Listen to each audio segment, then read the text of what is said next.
Lesotho a été profondément touché par l'inclusion de l'ancienne loi régissant les personnes et les familles.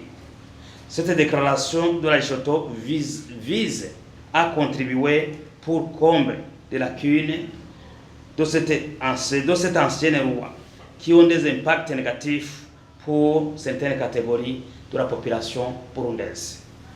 Parmi les lacunes figurent notamment l'exclusion des filles qui n'ont pas eu la chance de fonder le foyer, les conflits familiaux liés à la détermination de la paternité, la restriction de la capacité des parents âgés à gérer les biens sans l'implication de leurs enfants.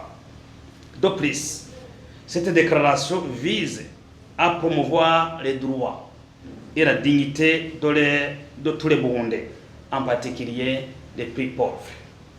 Pour remédier à ces problèmes, la Lesotho propose des solutions innovantes. 1. Au sein de la Lesotho, nous proposons que dans la nouvelle loi en cours d'élaboration soient inclus des articles donnant aux filles qui n'ont pas eu la chance de quitter les domiciles familiaux pour aller fonder leur foyer, les droits de succession, d'héritage sur les biens familiaux. Pour étayer notre argument, la Lesotho s'appuyait sur les résultats préliminaires du recensement général de la population, de l'agriculture et de l'élevage au Burundi, édition 2024, qui montre que la population totale du Burundi est estimée à 12 332 788 habitants. La répartition par sexe a montré que les hommes sont estimés à 5 901 69, soit 47,8%, alors que les femmes sont de 6 431 719, soit 72,2%. Ces chiffres montrent une légère prédominance de femmes de 530 650, soit 4,4%.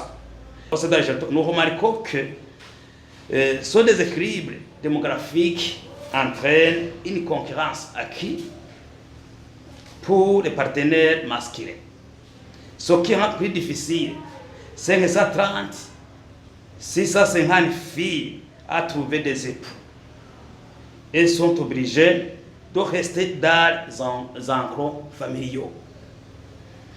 Inférieurs, et que ces femmes sans époux sont aujourd'hui plus vulnérables à la pauvreté, à l'exclusion sociale, ce qui peut avoir des conséquences à long terme sur leur bien-être. 2. De plus, la Lesotho plaide pour une loi autorisant ADN des enfants dès leur naissance pour connaître leur vrai père biologique. Cependant, Lesotho a constaté que de nombreux enfants sont confrontés à des doutes sur l'identité paternelle, ce qui peut entraîner des conséquences graves, telles que des enfants rejetés, non reconnus, ou des pères garder des enfants qui ne sont pas les leurs. L'accès à l'ADN permet aux enfants de découvrir la vérité sur leur paternité, car les enfants qui découvrent tardivement qui ne sont pas les enfants biologiques de leur père présumé peuvent être exposés à des risques de rejet ou de maltraitance. Selon l'enquête de Lesotho de 2020, des enfants nés de familles qui ont des doutes sur leur paternité ou de pères inconnus sont les plus nombreux dans la rue à cause des manques de moyens de leurs mamans à subvenir à leurs biens. Certains de ces enfants à raconter à l'Aïchoto qu'ils sont victimes de harcèlement, de tracasseries, de traitements cruels et inhumains, de tortures psychologiques, de violences physiques sur la plupart des fois. Chassés de chez eux par des oncles ou des demi-frères maternels et finissent par errer dans les rues. La connaissance de la vérité génétique peut prévenir à ces drames. L'accès à l'ADN peut aussi permettre aux pères de ne pas subvenir aux besoins des enfants qui ne sont pas les leurs. En bref, l'ADN peut contribuer à prévenir des drames familiaux et à améliorer la stabilité des familles, notamment la lutte contre la polygamie et la polyandrie, non autorisée par la Constitution burundaise.